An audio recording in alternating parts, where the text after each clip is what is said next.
This episode is not sponsored, but we encourage you to help support the small businesses, charities, and organisations that we mention.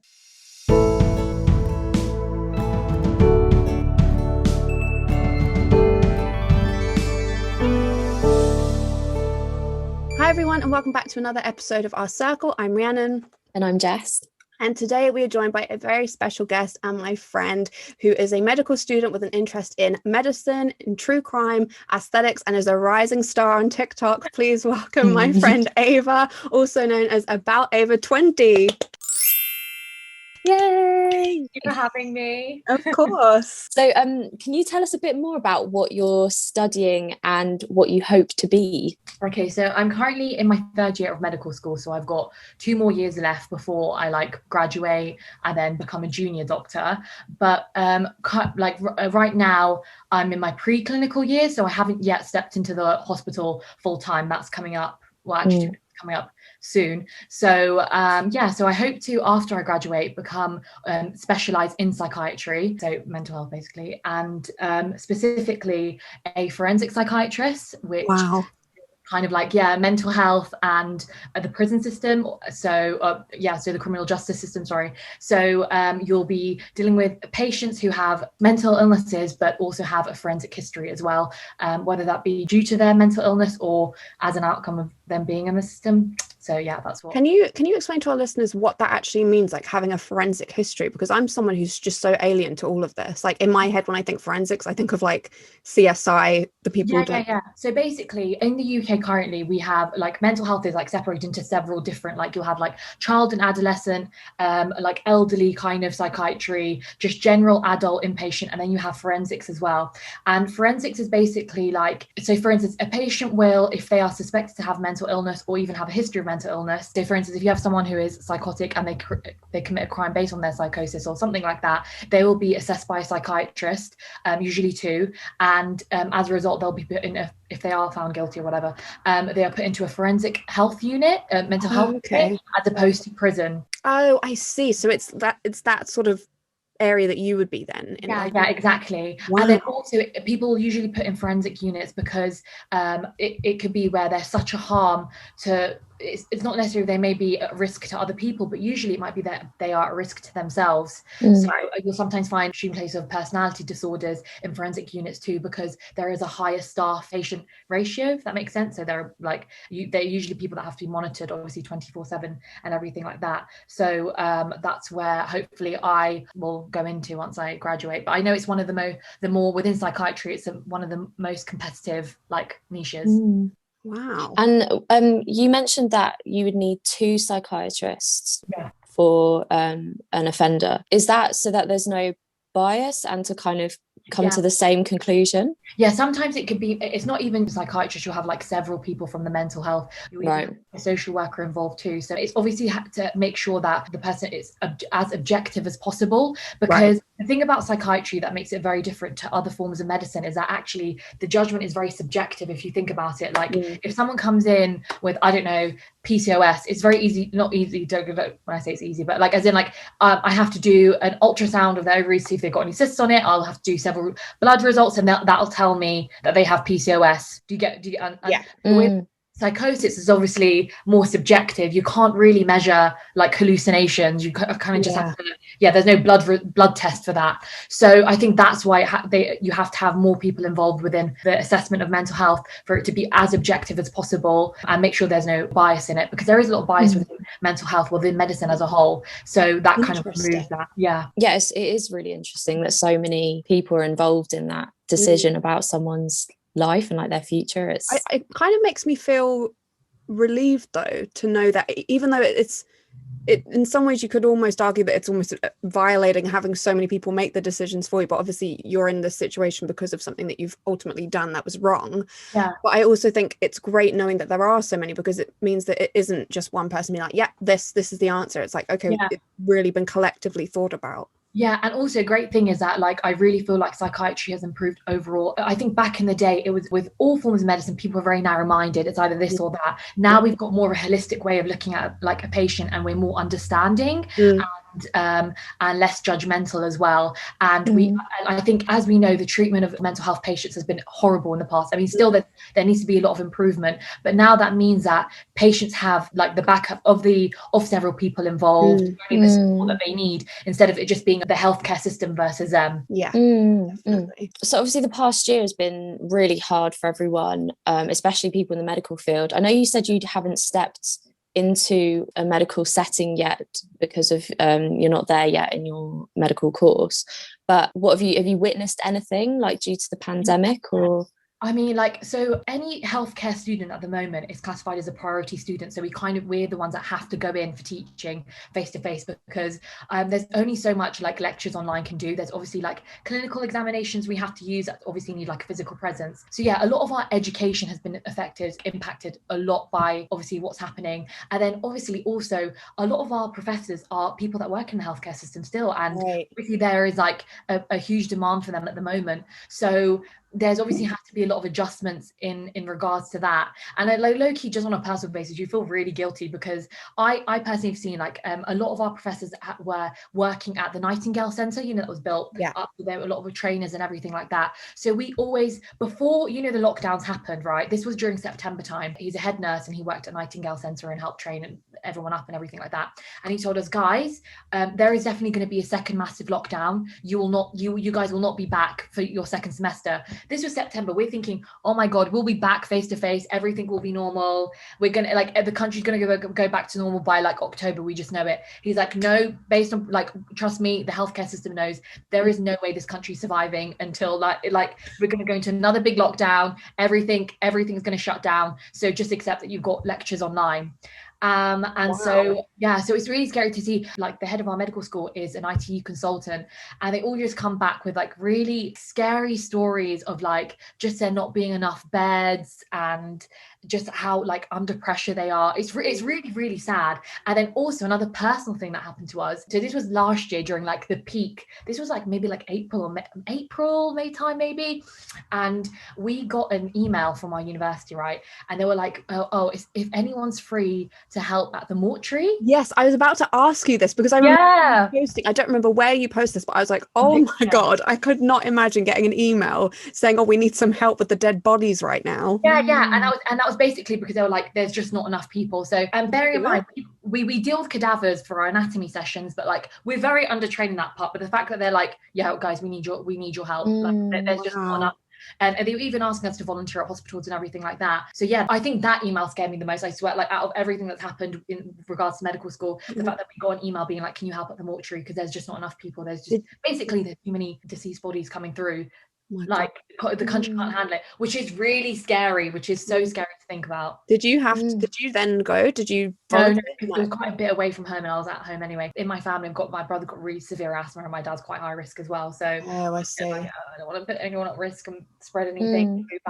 Oh God, I just, that would terrify me as well. And I think it's the fact that you're even going to be going into this industry, that must be so, not necessarily like a wake up call, but it's almost like, wow, this is the world that I'm about to sort of step into almost.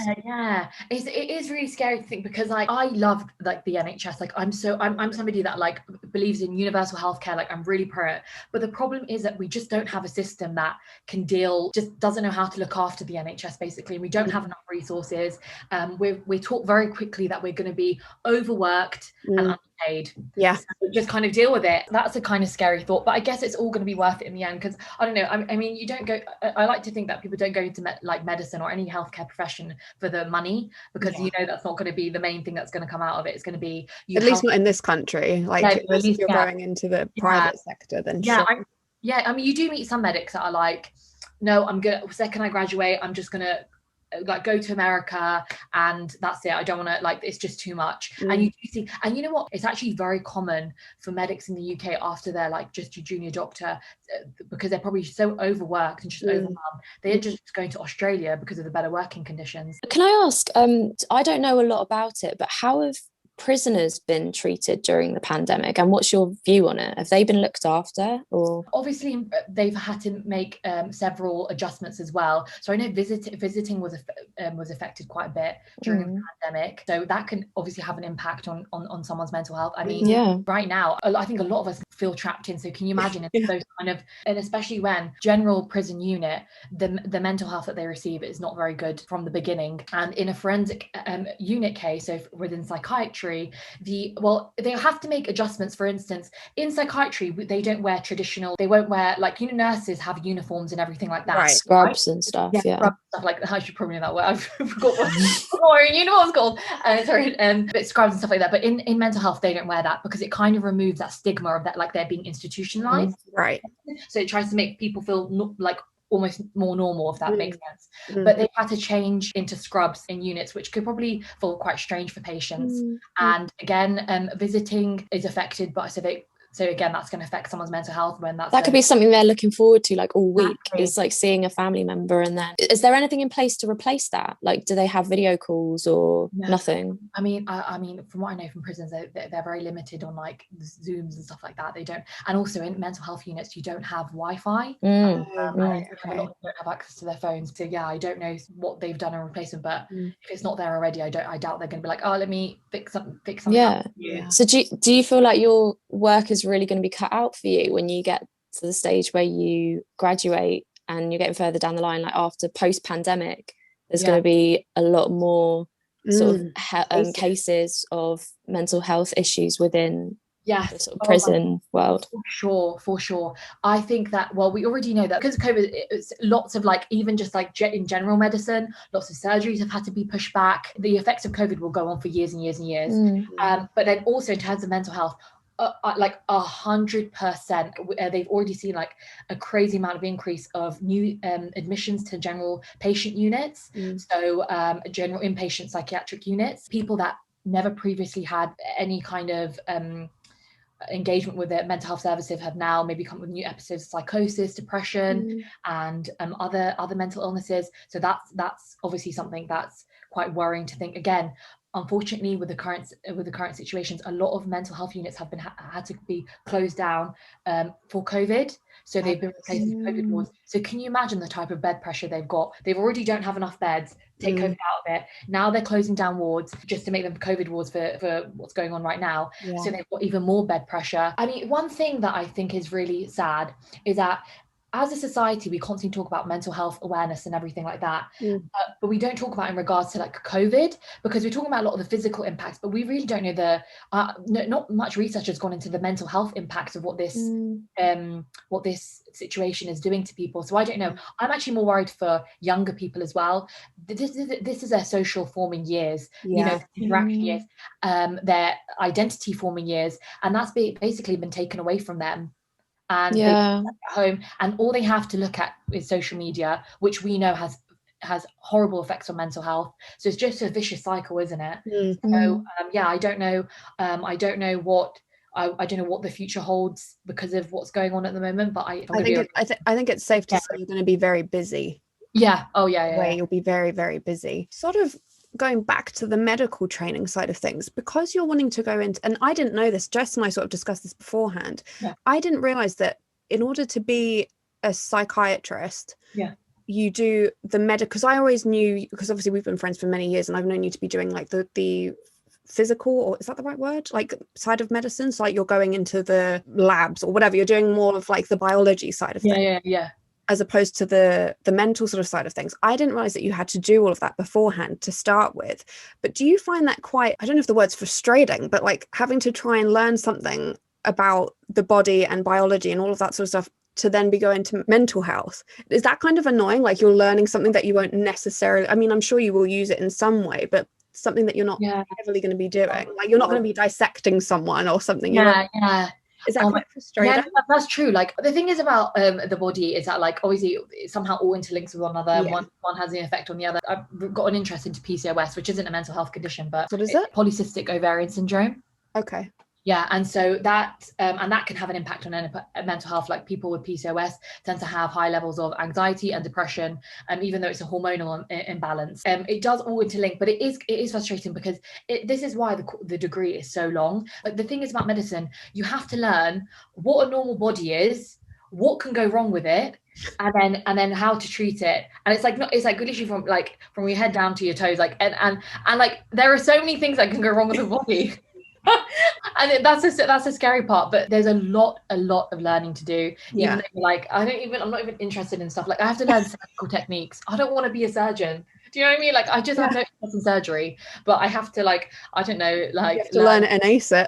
Yeah. Like, different, what happens when you have a fracture, what kind of surgery do they take you through, what medications you need. Obviously, I'm like, this doesn't even affect, like, I don't think it's going to affect me for years, but I've got to learn it to get through. But and it must be really frustrating because medicine's constantly developing. So it's like you learn something and they're like, wait, forget that. You need to learn this now. Like this technique. So it's like our dean was like over. I don't know when he started studying, but he was like, when I was studying, there was no such thing as AIDS. Imagine, like, they didn't know what AIDS was. Like, they didn't know what that condition was. Yeah. So like, you just have to learn as you like go along. Yeah. And thankfully I have like I'm somebody that genuinely enjoys learning. I was going to say that really helps. You're very, very, very inquisitive about so many things, so I think this really helps you of all people. So it's like so it's good for me, but the average person will probably find it very, very boring. I don't blame them, honestly. Objectively, I'd be like, damn, that's boring, but I enjoy it because it's just I'm learning something new. Yeah. I think also the fact that you've chosen to be in the medical field, then like your fellow students as well, you're probably all going to have some sort of interest, even though you're not particularly wanting to go down that route. Like, for instance, there are some people that want to like be like, I don't know, like cardiologists and just focus on the heart. So they're like, when we did our psychiatry block, they were like, why we like this I don't care about it. It's actually interesting because in medicine, psychiatry is one of the most undersubscribed specialities. Wow. So it's not that. So people want to go to like surgery and be like I was saying, cardiologists and all those kind of orthopedics as well, which is like working on bones, like fractures and stuff like that. Everything that you shouldn't have an interest in. Everything I don't have an interest in. And also I was like, low key, that's quite like psychopathic. Like on the first day of medicine, to be like, I want to pick up a scapula and open someone up. Like, that's not. I was like, I want to help people. I want to help with mental health. I get the gradual kind of transformation into liking that. But how, like, first day of medicine, you're like, oh, I want to open up. You're literally, I can picture you like meeting someone, they saying that, and you're going, like looking at them like, okay, you majorly like psychoanalyzing them. Red flag. If you ever meet a guy and he's like, I want to be a surgeon, and he's in medical, run the other way.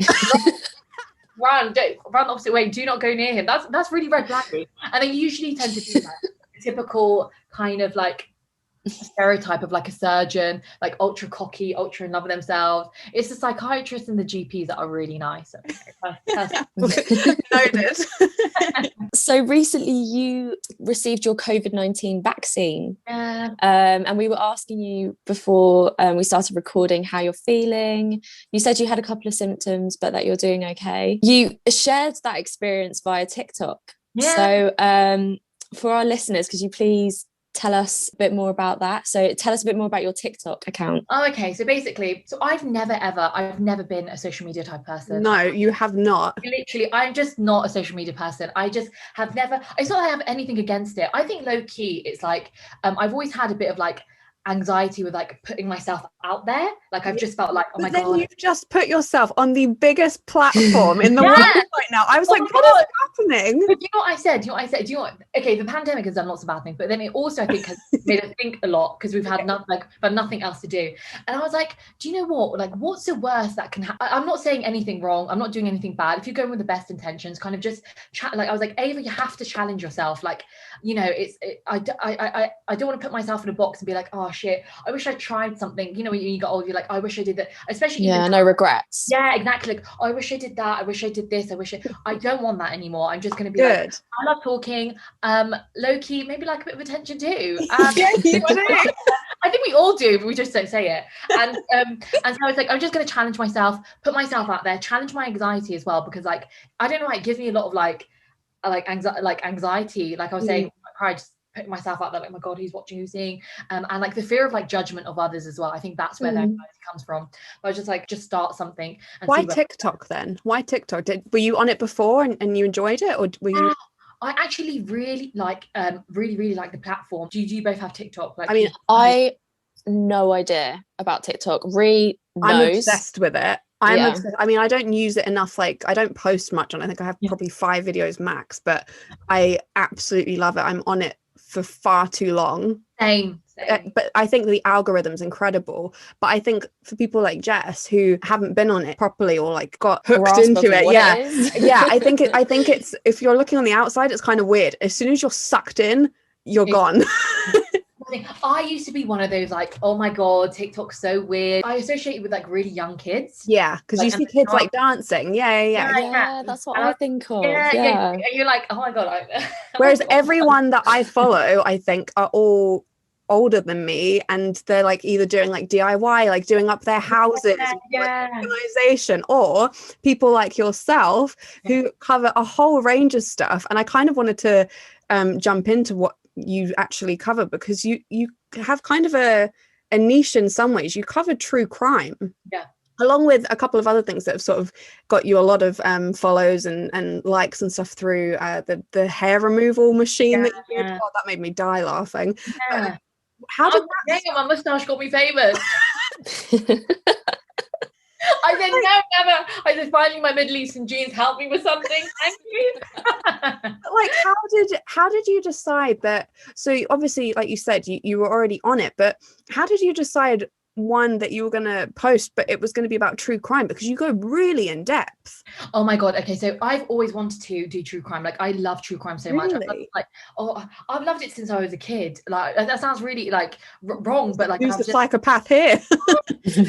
I think true crime, I can relate to that. Because there's two types of people that like true crime that just generally just whatever, or there's true crime where like, and I think it's a large proportion of us, especially like who just analyze like the criminals of crime. Why? Like I think the most interesting thing about true crime is what makes someone so deviant for them to do the things that they do.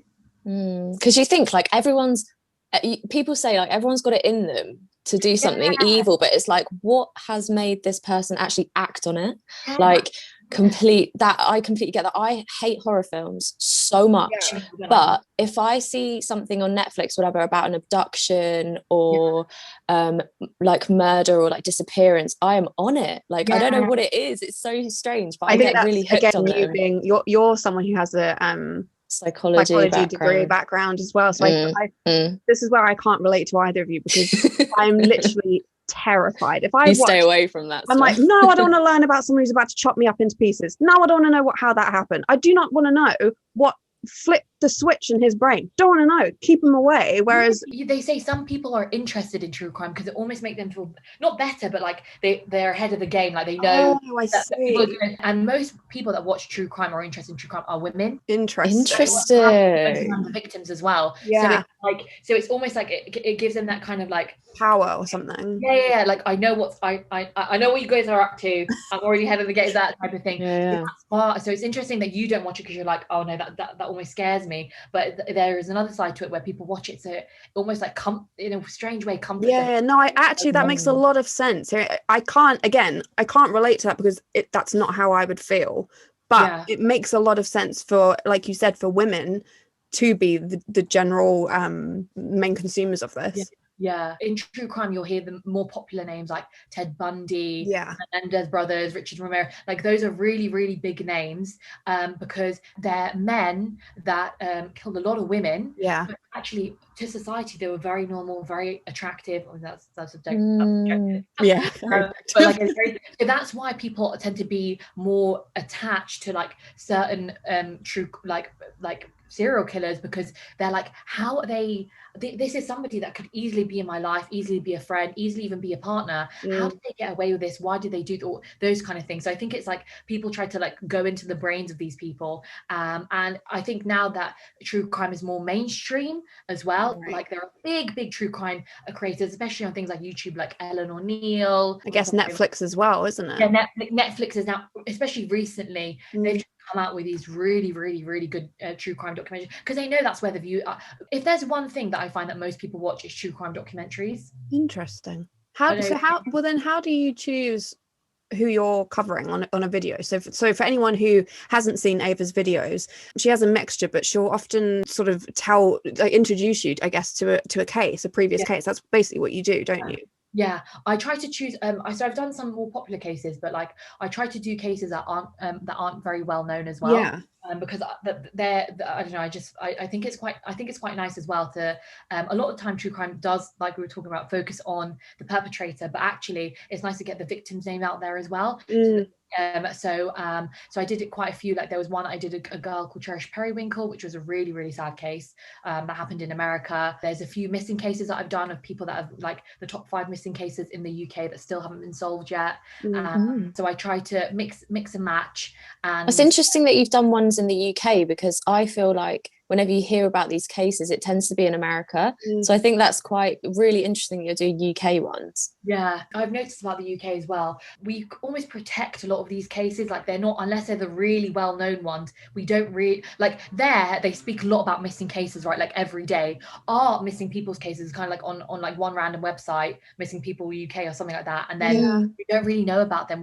It's not shown in the news every day. Does that make whilst in America, I guess it's because although it's a bigger country, they have smaller news platforms, right? So they have, so for instance, we don't have like News Surrey, where we'll have a TV station where we'll do everything that's going on in Surrey. So that's easier to put a missing persons case. We'll have BBC London, which is such a big thing, and they don't even have the time to go through like people that have been murdered, people that are going missing. We almost like present our cases very differently. The countries do you think then that could potentially be a platform that you would, not necessarily you yourself would start or something, but you think that the UK needs like some sort of platform for missing persons cases, for murder cases, stuff like that? I'm sure that there's certain laws that protect the confidentiality or whatever of certain things, but do you think that there's maybe a space that needs to be, or a platform that needs to be created to sort of raise awareness for cases? Absolutely. And also another thing is that I find in the UK is that we tend to focus on more popular cases. So like, I don't know if you've ever heard of like the missing white girl syndrome, where we tend to put up that Madeleine McCann gets a lot of notice because she's a pretty little girl from a middle class family, so that gets lots of notice, as opposed to maybe, I don't know, like a sex worker that goes missing in the UK. That's probably more vulnerable, because we almost like a society, it's almost like we don't care, we can move on from those kind of cases. Do you get what I mean? As opposed to like, also I know in the UK we have, this is kind of linked to true crime, but like in London especially, there are high true crime rates, but I don't know if it's as attractive as like something that happens in like, I don't know, Plymouth. I can't think of it. Do you get what I mean? Like, it's not as attractive as like, oh, it's like London, it's dangerous, so we just expect that kind of stuff. Right, yeah. So it's like, it's London, what else do you expect, sort of thing. Yeah. So it's not as like, it doesn't grab like a small rural town, something, right? Okay. Story or something. Yeah, exactly. And it's awful, isn't it? It's disgusting. It's really mad. And in America, again, to be honest, their cases just become really viral because like they have a lot, their serial killers are like murder a lot of people. Thankfully our country's a lot smaller, we just don't have crime rates like they do as well, which is a good thing. Thank God. Back to TikTok, how do you sort of decide what you're going to make? Do you sort of do it based on what you want to make, or do you do it based on what's popular? Like, what do you feel you predominantly sort of produce on TikTok?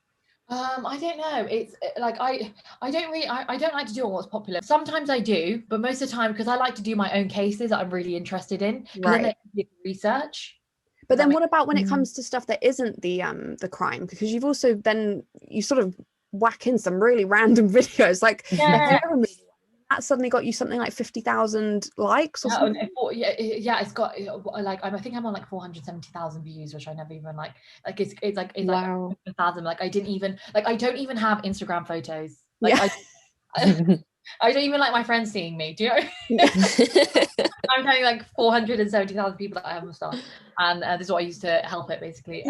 It's like I don't even know.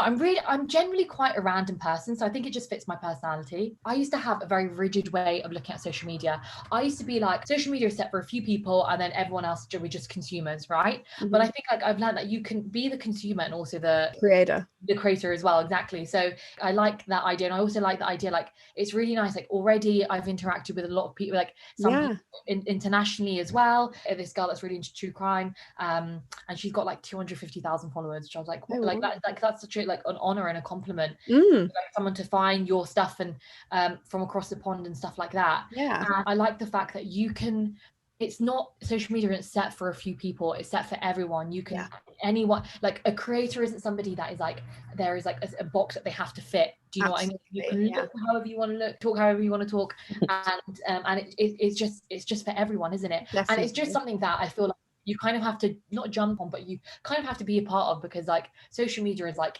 everywhere. So it's like difficult to avoid it. I think for me anyway, and I wondered the same for you, do you find TikTok really informative? At least the things that I consume, I think it's very informative. I think it's a great way to learn. Do you think it's something that they should potentially use for, or maybe they are and I'm just not seeing it because I'm not a medical student, but are there accounts that you follow to do with what you learn at all? Or have no, I actually, because so I work like this, I don't actually try to follow it as much like true crime and like medicine content, because I just feel like it's like almost like when you're doing it all the time, it almost overwhelms you. Like I watch a lot of crime, like if I watch it on TikTok, I'm just gonna go crazy. Or like if I watch it on medicine, sometimes it could be like, I don't want to learn all the time. Like I want TikTok to be as fun, kind of, and I use it as a learning. So I've learned a lot about feminism recently, and like radical feminism and like different forms of, and something that I probably wouldn't have done otherwise, because you know, learning takes a lot of time, it takes a lot of effort. So it's nice that you can get it in like such short like increments,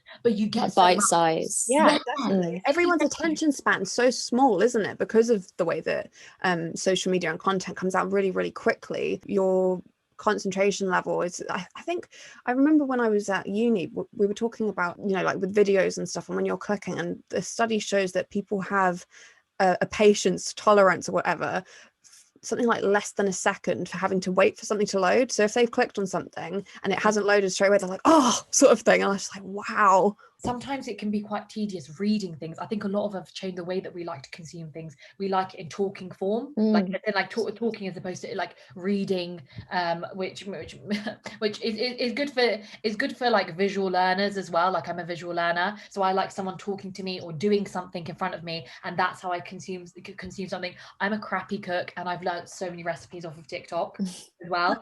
And yeah, and like also like one thing I also like is like it creates like communities of people as well. Like I think on some platforms like social media, it can kind of be like, I feel like very like a lot of it's consumed very vapid things, like the same kind of like Instagram models and stuff, and like, but on TikTok you just see so many different organic creators and people that you probably businesses and small businesses have really blown off on TikTok. So I think it's a really good platform. And now I'm definitely pro social media, like I'm pro YouTube, pro Instagram, pro TikTok, and pro all things. I've been changed. We're just yet to see a photo of you on it. I need to now start doing something for Instagram. I need to I need to expand a little, but I'm pro. I've made one step, so I'm pro Instagram now. I need to start uploading on Instagram. Great. I mean, speaking of Instagram, we have had a little stalk of you on things you've been tagged in, and we've seen that you're the co-president of a.k.a. Psych and Neuro Society, which is a charity organization on Instagram. Can you tell us a bit about this organization, what it means? Yeah, so we're the Psych Neurosoc of our medical school, and we initially made it because like a few of us are really interested in psychiatry and some of us neurology as well, and we just thought, let's combine them together, because they're interlinked with one another. And then also there was one of the girls on the society who was really interested in neuropsychiatry specifically, and thought it would be nice to like combine the two. I'm more forensic psychiatry, but as we spoke about previously, but yeah, it's just we have like talks and various charity events. Obviously it's been really impacted by COVID, because a lot of our events would like, it's better to take place face to face. And we had a racism in psychiatry talk in October. We're just planning on doing face to face events after, hopefully, when this stuff is all done.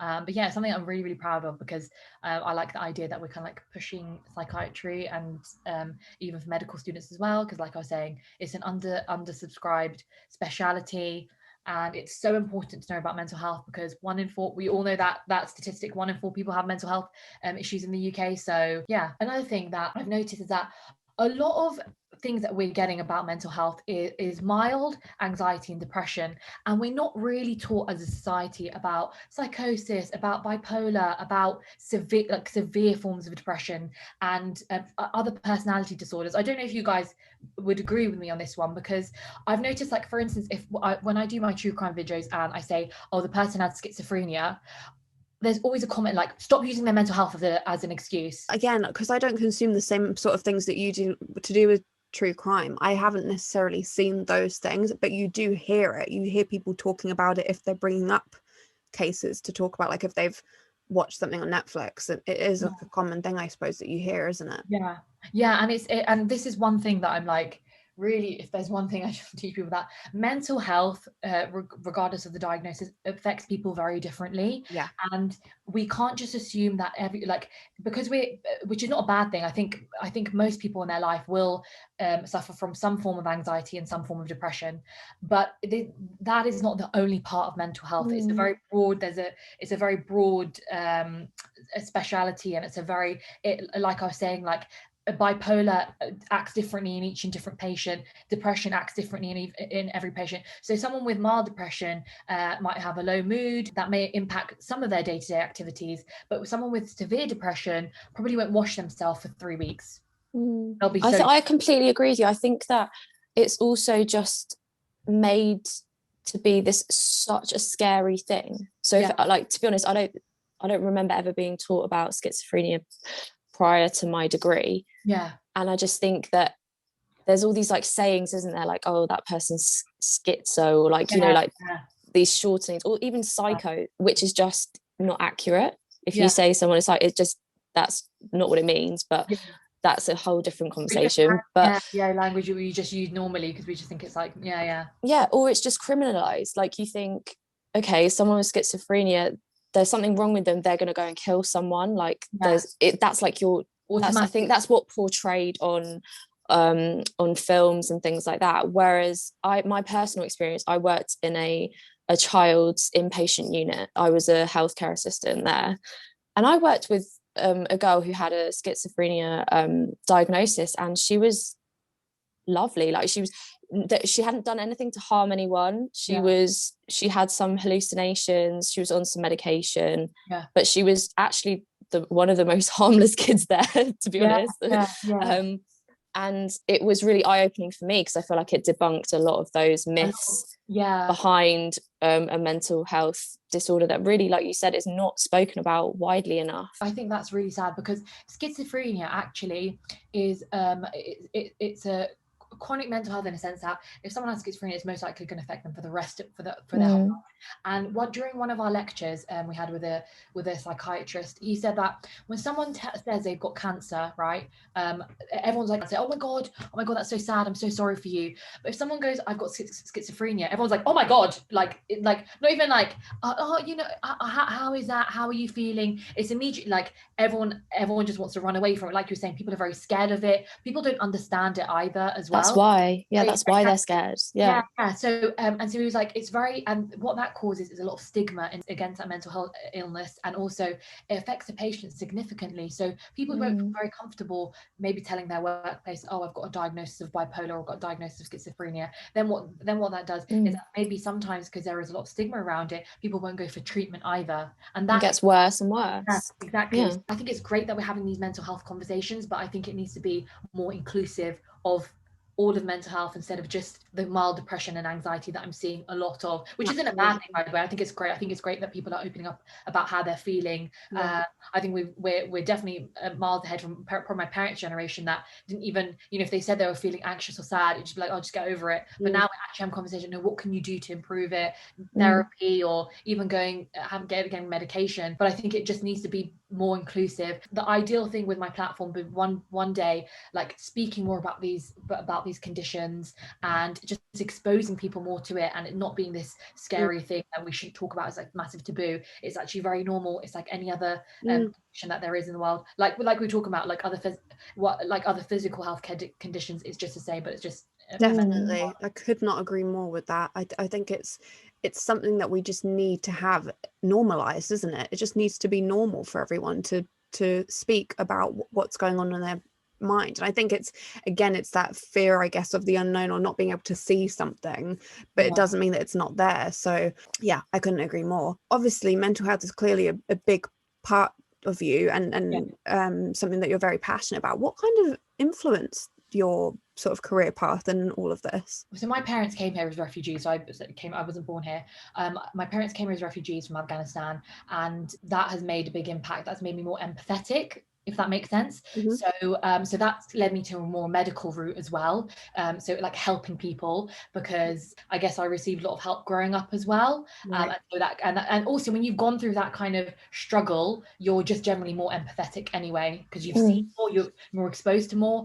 And then when I was a child, I was diagnosed with ADHD, which is a neurodevelopmental condition. There is even slight stigma towards things like ADHD with kids and stuff like that, and various other conditions. Like even my friend was like, I've got dyslexia, and she feels like there's a lot of stigma with that. So that kind of makes you more inclined to help people as well, because you've been at the receiving end of something. My mum also is a doctor, so that's obviously been a massive impact in my life. She's like my biggest inspiration, because my mum and dad, obviously they both fled war. My mum left the country literally as a junior doctor, and thinking that she was going to work in Afghanistan her whole life, then left, became a refugee, came to the UK, had to learn a completely like new language from scratch, with no family, no support. And I know, Rihanna, you like the charity Choose Love. And I think they talk a lot about the difficulties of being a refugee and the stigma in relation to that. So my mum suffered a lot of that whilst training to become a doctor. And then also the fact that my mum's a Muslim woman, which a Muslim Afghan woman, and she became a doctor and pursued her dreams. And so that's always been like a massive inspiration. So I've had literally like the strongest role model ever presented to you. I mean, like, I know she's my also obviously going to compliment her, but like, she's had a lot of barriers against her, and she's broken them all. And so that's, I'm so proud of her, and I look up to her so much. So I can't sit here and be like, that hasn't been my biggest influence in medicine. Like, I guess a part of me feels like medicine gave her a lot of strength, if that makes sense. Like, to break those barriers. My mum always says, what separates me and a lot of other previous refugee women or other Afghan women is my medical degree, is my education. Right. I can do so much. She's like, I've got a voice because of my education. Allow me to enter spaces that I probably wouldn't be able to enter if I didn't have my education. So that's been like a massive inspiration. And then also I do actually, in terms of mental health, I think mental health has just always interested me. I don't know. I like psychoanalyzing people. I like looking at people, wondering why they do the things that they do. So that's where it comes from. And then I also have an interest in true crime. So I like the fact that I can combine both of them together. Definitely. So, definitely my biggest. I think the fact that your two sort of interests being true crime and psychiatry and everything, it makes so much sense. And I'm so happy for you that there is a field literally for me. that. It's all for you. Yeah, no, I love it. I literally can't wait. I know it's not an easy road to get there, but I think it's all going to be worth it, because I think it's important that we all do what we like love, because absolutely, I was saying, enjoy it. You're gonna like not be like complaining and stuff. Like I was saying to Jess actually before we started recording, I was telling her a little bit about your sort of journey before this, and hearing you talk about your mum, you're very much like her. You didn't take no for an answer, because when we were back studying together, I met Ava through A levels, and it took you a while to sort of get to the path that you wanted, because you kept sort of almost being told no, and you were like, no, I'm not accepting that. And you've sort of I'm filled with so much like pride. If I listened to the first no, I mean, I don't know where I would be, but I'm happy that I guess it is like my family's resilience and everything like that, and that like I hate the cliche, but like anything and everything is possible if you put your mind to it. And don't give up. So no, I just got a bit emotional really hearing you talking about your mum. I think that's so beautiful, the way you spoke about her. I'm sure she's so proud of you as well. Many people would say that their faith and their family play a big part in mental health. Can I ask you, what does your faith mean to you? Yeah, I do. Like, I'm Muslim, and I'm very proud of it. Obviously, I'm not like I'm Afghan Muslim, right? Raised in the UK, and I was raised in Surrey as well. So like that's like, it's not like I've been raised in a very multicultural area. No. So you even know, like our school like wasn't very multicultural. And so I low key sometimes, I'm not even joking, I joke with my friends, I'm like, I know more about Christianity than I do know about Islam sometimes. Like, more my education has been surrounded by Christianity. But yeah, no, because I believe in God, I guess, and like certain Islamic principles help with, like, for instance, I get really bad anxiety sometimes, right? And so religion does help with that. And also I'm interested in cultural psychiatry as well. That's like kind of a new niche coming out. So they're kind of using people's religious beliefs, so not just Islam, but like various religious beliefs as part of like their treatment plan, or like or understanding it in relation to, does that make sense? So for instance, yeah, that's really might have psychosis and they might think that, I don't know, they're having hallucinations about seeing, I don't know, like a demon spirit or something like that in relation to their religion. So cultural psychiatry kind of understands why they see a demon spirit, and then also how they would treat them in relation to their culture and religion. Because I think I'd be lying to myself, amongst Muslims there is a lot of stigma with mental health amongst certain culture, and that's more of a cultural thing than a religious thing. Right. Religion encourages science, it encourages like medical treatment and everything like that, but unfortunately culturally it's a different issue. There is a lot of stigma even with the more milder conditions like anxiety and depression. Like if I told my grandma if I had depression, I have depression, she just wouldn't understand it, and she'd be like, oh, pray it off. Just pray it off. Why do like you should have nothing to worry about. We have to, like we were just talking about TikTok now. I've learned about so much stuff and on TikTok about like feminism and all that kind of stuff that my grandma obviously doesn't have access to, so she can't learn about those kind of things. Right. But we luckily as a generation we have access to so many things, so many resources for treating mental illnesses and stuff like that. So but I don't think they do. So that there is a bit of a difference in the way that we view things. So it does impact me, but it just gives me more of an understanding of different people's views of it. And I like the fact that I've been growing up in, like, I understand like a Christian way or British way of looking at things, and also like a Muslim way of looking at things, and various other Middle Eastern or Asian ways of looking at things. Quite well rounded then, aren't you? It's well-roundedness as well. Yeah, it just I can look at the world a little bit more with more open eyes. What do you value most then about being part of an not only just like your family, but an Afghan family, a family who have, you know, fled war, and, you know, what do you value most about this? Oh my God, I value a lot of things. Our food. No, I wondered if you'd say that, because I think a lot of people say that from their backgrounds. They say food is amazing. Yeah. I don't know. I think it's just, I like the fact that I'm very warm because of my culture. Like we're very inviting and very like family and people orientated. So I think that's where like me being really sociable and bubbly comes from. I think also people don't actually, when I tell them this, because it's not like Afghanistan has the best reputation when it comes to female, like women's rights, but women are actually very loud and are actually very opinionated in our communities. You're a big example. Yeah, I'm a big example of that. Like, as in, like, I just say, like, and I think that comes from being Afghan. I'm not like, because I feel like British culture is actually very PC, and we're taught to be reserved with what we're saying.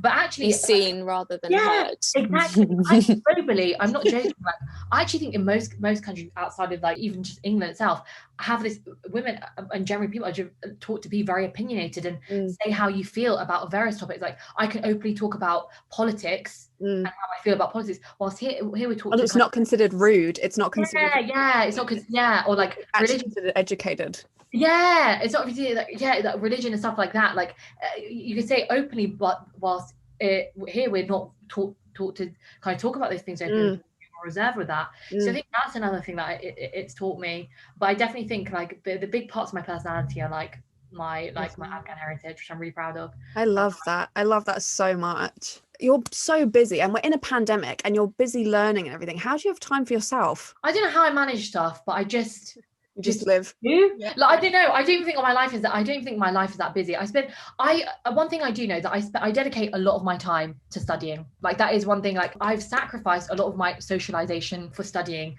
It's something that I genuinely enjoy studying. I know it sounds really weird. No, not at all. No, I love that. Oh, thank you. I just love studying so much. So I've sacrificed a lot of socializing for that. But I guess I've just learned to I keep my friendships circle small, because I feel like the bigger the friendship circle, the more harder. Because then you have to make more promises to more people. You've got time for that.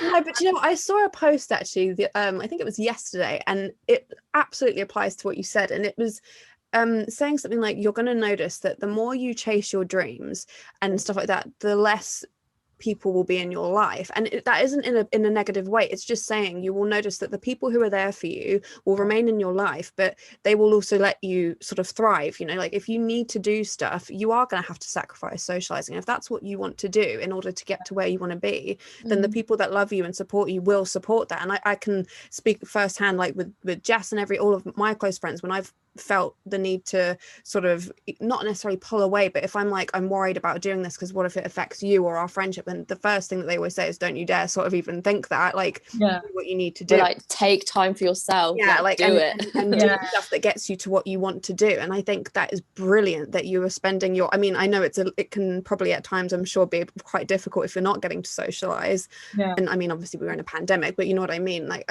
I'm sure that can be hard, but I think it's brilliant that you are actually choosing your time to be spent on something that you love so much and want to use in your future. That's going to benefit. You're investing in yourself. Yeah. I mean, sometimes it can feel, because it feels like there is so much pressure on your 20s to make everything perfect. Like get the best job, have the most money, do the best socializing, have a banging social media profile, do that. I'm like, oh my god, like let me breathe, god. And I read something as well on social media. It's like your 20s are just like you learning to become you. Which is such a weird thing, like weird thing to accept, because I think a 20s is a lot of like you guys were talking about, a lot of investment in yourself to make sure that I'm the best person I can be for myself. Because the best person for me may be someone that is like spending a lot of time studying and then becoming a doctor, and that's my ultimate goal. For other people, that might be not studying and just traveling.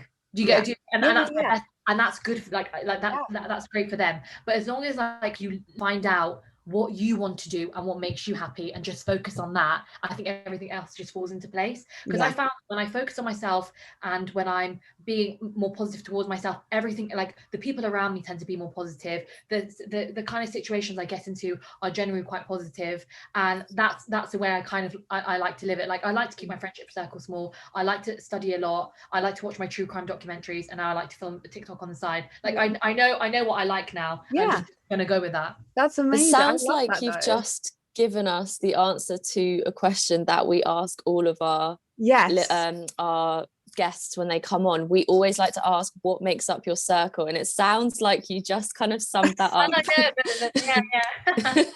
Absolutely. I've absolutely loved hearing everything you have to say. I wish we could spend more time, and hopefully if you have the time, I'd love to have you back to ask you more and find out more. But thank you so much for coming on today. For having me. I had so much fun. You know, good. So we always like to end every episode dedicating it to a small business, a charity, or an organization, and I believe you've provided us with 2 today, haven't you? Yes, I did, Could you please tell us about those?